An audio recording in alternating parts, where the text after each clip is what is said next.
د ملا یعقوب تازه او نوی پیغام د افغان نیوز قدرمن لیدونکو پر جزئیات هم دلته راسره وګورئ.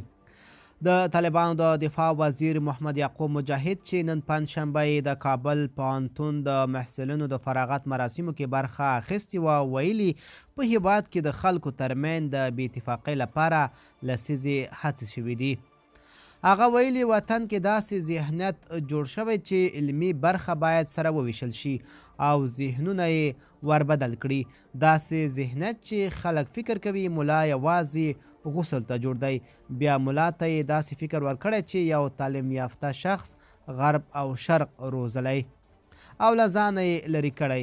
له دیني علماو پرته ټولنه نشي جوړېدی.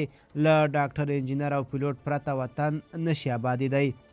په ورته وخت کې دغه طالب مشر ټینګار کړی چې امریکا په تیرو 20 کلونو کې افغانستان کې هیڅ بنسټیز کار نه دی کړی او ټولې پروژې د خپل هدف لپاره ټاکلې وې.